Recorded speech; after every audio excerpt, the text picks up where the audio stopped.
It's time to make it, just give it a try. 'Cause you can make it like the old fat guy.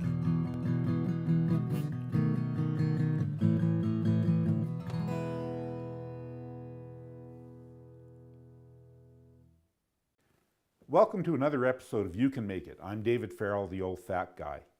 Today I'm going to make something that brings back great memories to me.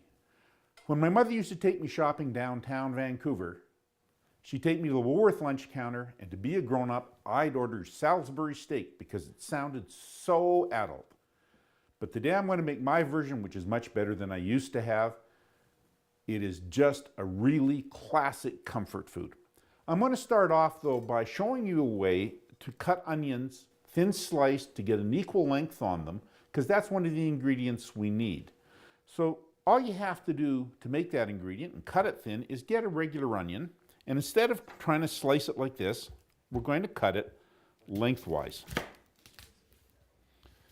And just cut it in half and take the outer layer of skin off.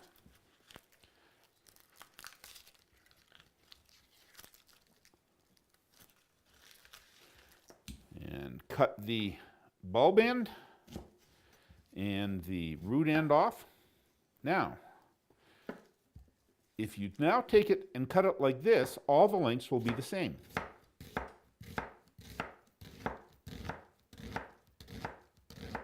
It's much easier to cut than the other way. And then when you get to the end and it's a little harder to hold up, just flip it down.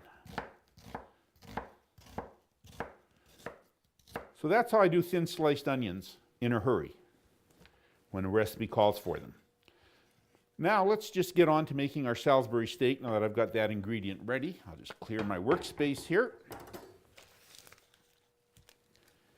We're going to start off by putting some breadcrumbs and some egg in a bowl. That gets the breadcrumbs moistened and gives you a better consistency. So I just have an egg that I'm just going to crack into my bowl.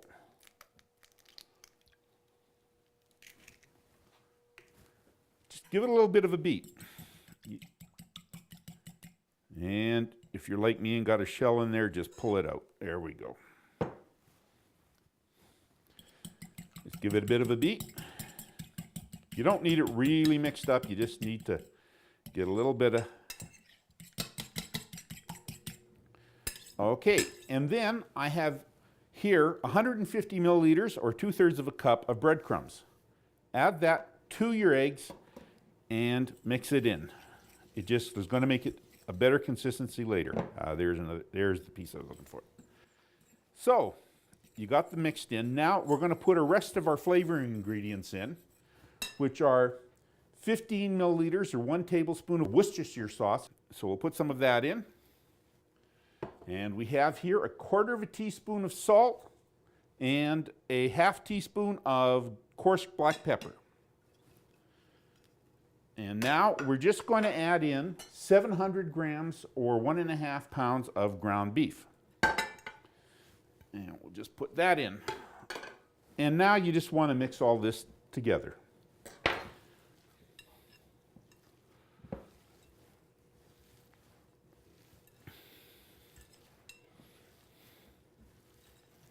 So as we've mixed the seasonings into the meat, we're going to put our last ingredient in, which is 150 to 175 milliliters of finely chopped onion.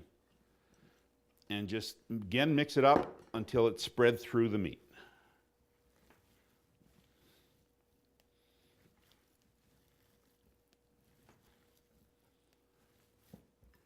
Now that we've got the onions all mixed in, we need to form this into 4 Salisbury steaks. So just take the meat out and put it on a counter. And you need to divide it into 4 parts. So we'll just cut it in half and cut it in quarters. Now you want to form it into about 1/2-inch ovals. Don't worry about the shape being perfect. What you're trying to do is make a homemade dish, not something perfect. You can buy molds that'll make it look perfect, but then it looks like you bought it from the store. So just make each of the patties into a nice oval about 1/2 inch thick.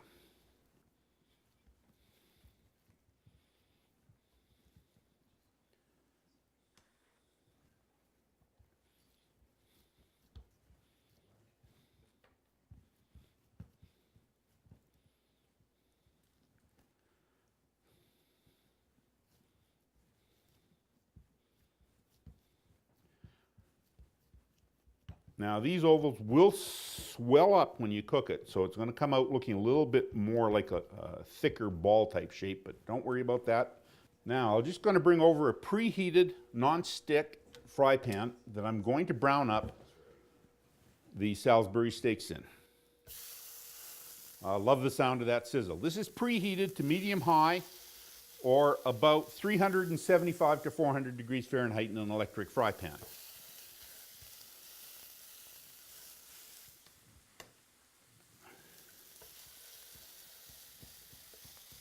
We're going to just brown these on both sides, not cook them, just get them browned, which will take 4 to 5 minutes. These have been cooking for 2 to 3 minutes on this side. We're just going to give them a quick flip. And you'll see that nice dark brown color on there. That's just exactly what you want.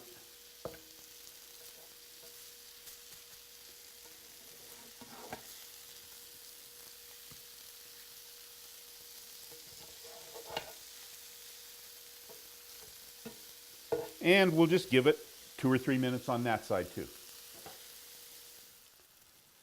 These have been cooking for about a total of 5 to 6 minutes just to get browned on both sides.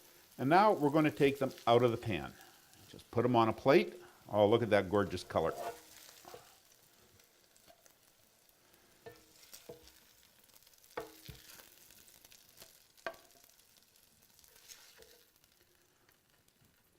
So we're going to turn the heat down in our pan to what would be medium on the stove or about 350 degrees in an electric fry pan. We're going to put 25 milliliters or 2 tablespoons of butter in and just let it melt until it's nice and bubbly.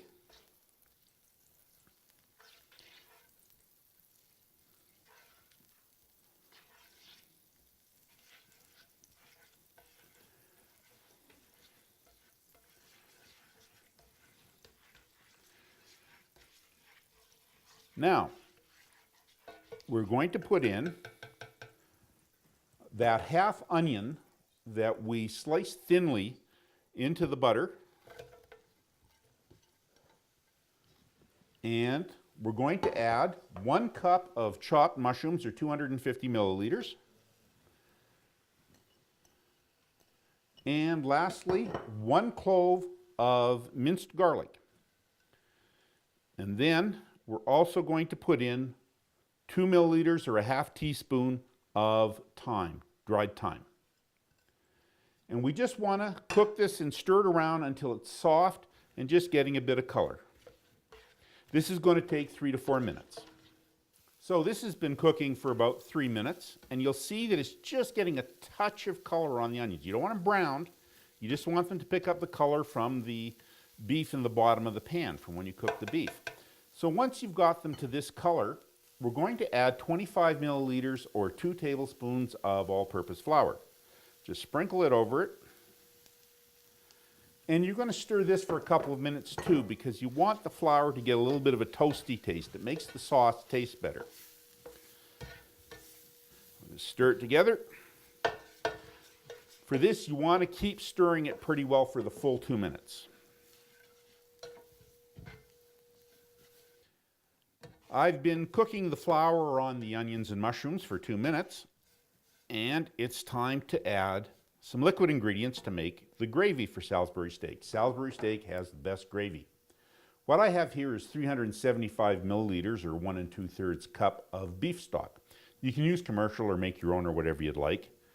Just pour it over the top. And my secret ingredient that isn't in most recipes for Salisbury steak, and it might sound disgusting, but it's 15 milliliters of ketchup. The vinegar and the sweet in the ketchup, just that little touch makes the sauce taste better. So we'll just put 15 milliliters or 1 tablespoon of ketchup in with our sauce. And we want to stir it around to get it all mixed together. and get the flour mixed in to the beef stock.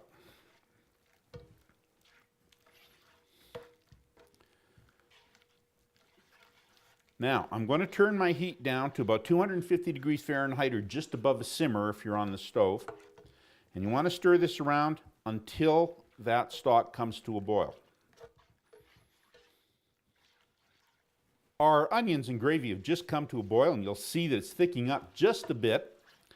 So what we're going to do now is put the steaks back in the gravy.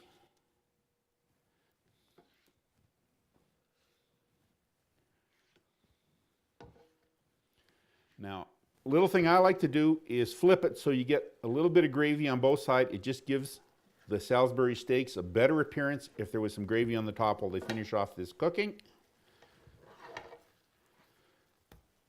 And we're going to put a lid onto the Salisbury steaks.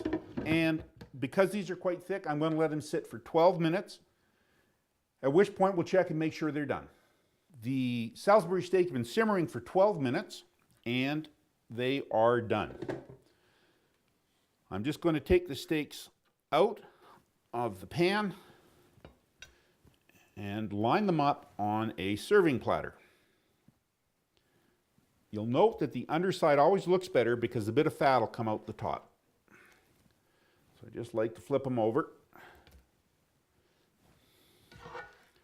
There we go.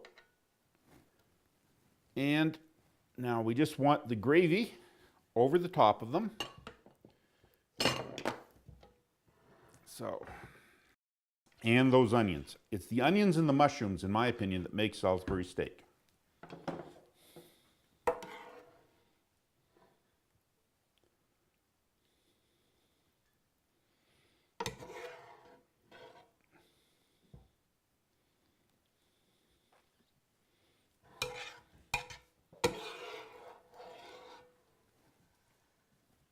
There we go. So, try not to splash around as much as I do. There we are. And there you have a nice platter of Salisbury steak. Now, it's a good idea to let this sit for a minute or two, even 3 minutes before you serve it. It just lets the flavors marry through the beef. The Salisbury steaks have sat just for 2 to 3 minutes. You can see they're nice, still nice and steamy. So I'm just going to move one over to a plate. Just use a nice spoon so you get some gravy with it too. And we'll just put her over on the plate. Make sure you get some nice gravy to put on top of it. And of course, anybody who's watched this show knows that this is my favorite part, where I get to taste the food because it is always just the best. So let's try a little bit of our Salisbury steak. You see it's plumped up to become thicker in a nice sort of ballish shape. You got wonderful onions, mushrooms, gravy, and beef.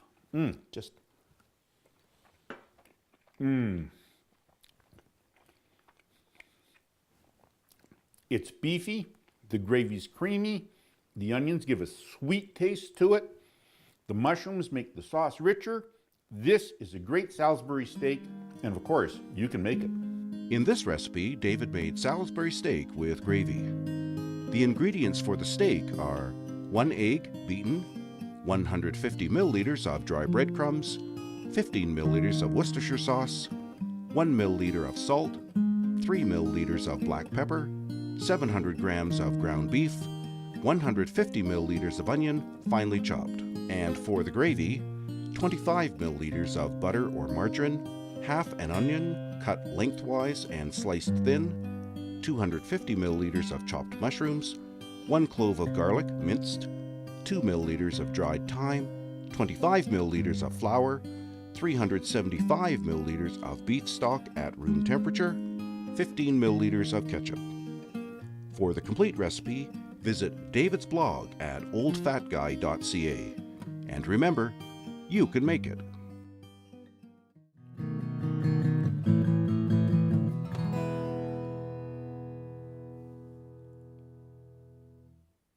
It's time to make it. Just give it a try. 'Cause you can make it like with the Old Fat Guy.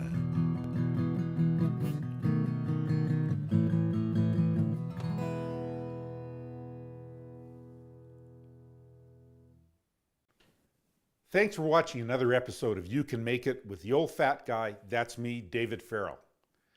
Today we're going to make a barbecue chicken on a gas grill. Now, a lot of us have gas grills and we just cook burgers and steaks and that kind of thing. But I think if you can cook a great chicken, you're the master of the grill, so that's what we're going to do.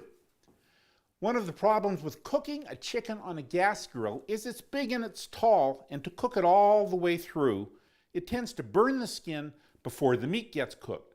So we're going to use a technique called spatchcocking, which lets you cut the bird up so it lies flat. And I'll show you how to spatchcock a chicken right now. We have here about a 3-pound frying chicken. Just make sure there's no parts in it. If there are, take them out and save them for making stock. Flip it over so the breast side is down on your cutting board and the drumsticks are facing towards you. Take a pair of poultry shears and you just want to cut down both sides of the backbone.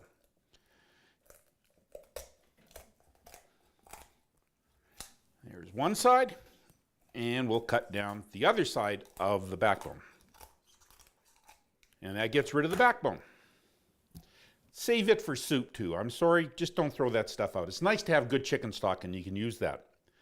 Then you'll notice that inside the chicken is a triangular shaped breastbone. You want to cut that out. So you start by just taking a sharp paring knife and start working down the edges of that triangular shaped bone. And then take your fingers in and run them down it and push the meat off of it. But don't cut all the way down or you'll end up cutting through the skin. Once you've cut each side of that, take your shears and cut through the rib bones all the way, just like that. And cut through them again on the other side. Now that you've got that done, you just want to slowly start slicing the meat so it peels away from the bone until you get all the way to the bottom of that triangular bone. Just keep slicing down. Once you get most of the way through, then just take your fingers and pull that up a little bit like that so you can get your knife under it. And then slice along under the triangular breastbone until it all comes out just like that. You have now spatchcocked a chicken. And what it does is when you flip it over, it lets the chicken lie flat so that when you cook it on a grill, it doesn't stand up high and you get a nice even cook through the whole chicken and you'll get a delicious barbecue chicken. Now that you've got the chicken spatchcocked though, we're going to season it. We're going to use a rub on it. And the rub I'm going to use is the most basic of barbecue rubs. I just mixed together 15 milliliters or 1 tablespoon of paprika, 15 milliliters and 1 tablespoon of brown sugar, 5 milliliters or 1 teaspoon of kosher salt, and 1 milliliter or 1/4 teaspoon of cayenne. And just mix that together in a bowl. It'll be more than you need, but you can use it for other things. So now that you've got that mixed up, you want to get it under the skin so it flavors the meat. Just take your finger and push it under the skin at the top of the breast and sweep around and lift the skin carefully off the breast. Do the same thing on the other side. And then we want to get it under the meat on the thighs. So we lift the skin at the edge of the thigh. Now this is a little harder sometimes, but just keep lifting and working your finger under there. And eventually it will slide under. And then work it down right over the drumstick meat.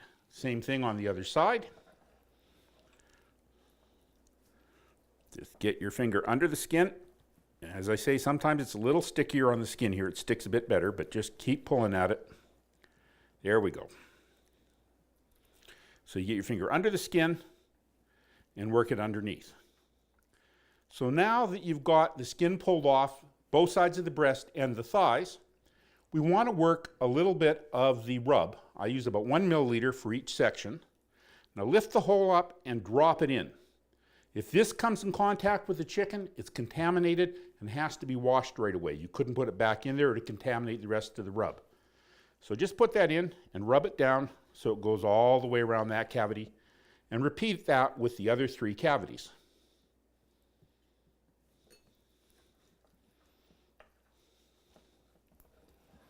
It's not hard.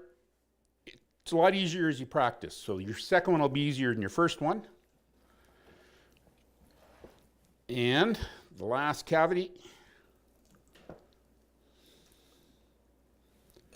And just rub it in. Now, I like to put the sauce under the skin too, because otherwise the sauce tends to just sit on top of the skin and not add flavor. I've just got a commercial barbecue sauce here. Use whichever is your favorite barbecue sauce. And this time I'm going to take a couple of milliliters, or about a half a teaspoon, and again, drop it from a little bit away. You don't want to contaminate the sauce. And rub the sauce under the skin. Same thing on each of the cavities. Just dump it in and rub it in. There's nothing like adding flavor to your chicken. Everybody will want to know how you got the flavor into the meat. Just tell them you're a genius. There's no need to let them know how easy it is. And the last cavity.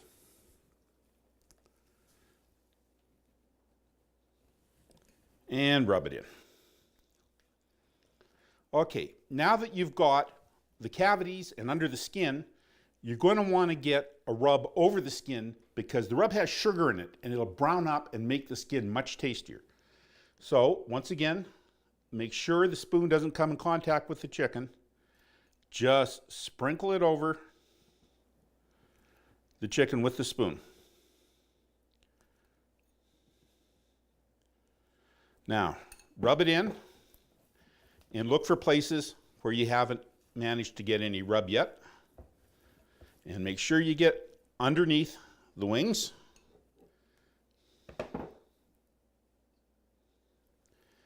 And you also want to note places where it isn't very thick and put some more rub on it. So you've got the chicken all rubbed up with the rub, and now I'm just going to take it out to the barbecue.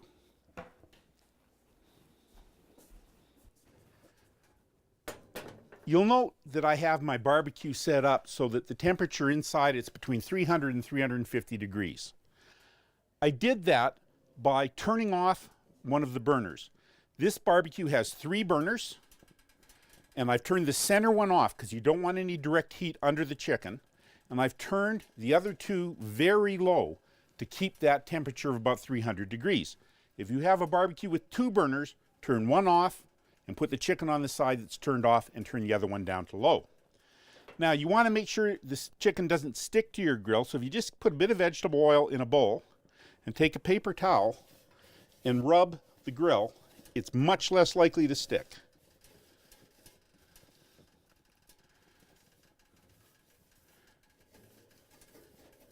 So now I'll just put the chicken on the grill. You want to start it out with the skin side down to get some browning on it first.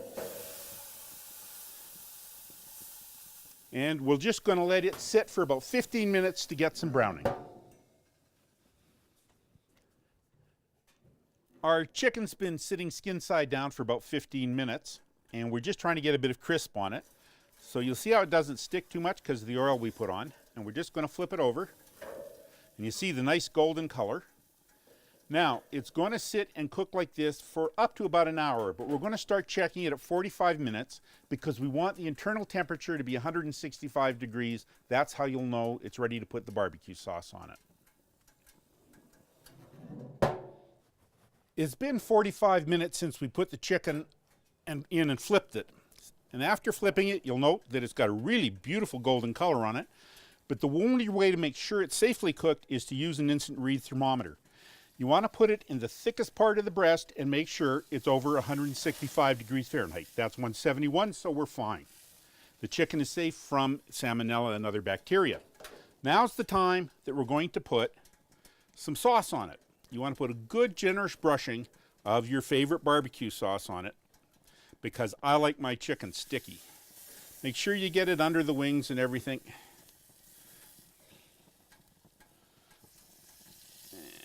go. And get it around the edges. Want good, gooey, sticky chicken. And this chicken just has to sit for 15 to 20 minutes to let the sauce cook onto it and glaze.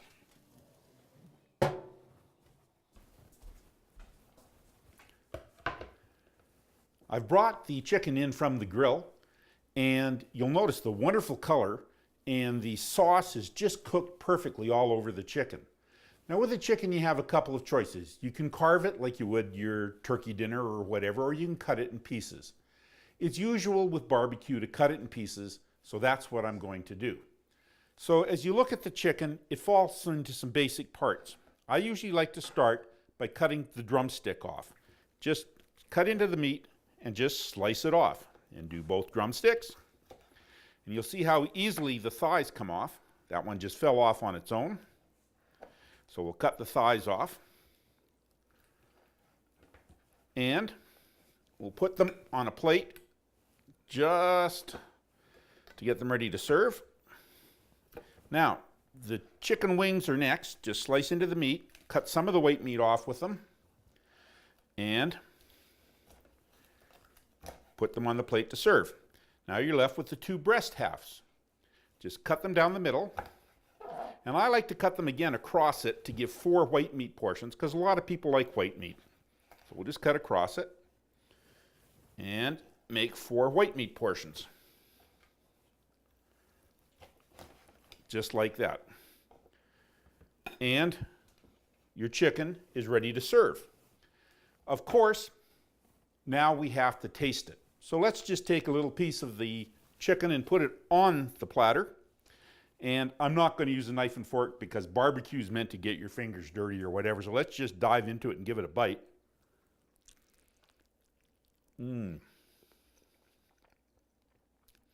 Really good taste from the barbecue sauce.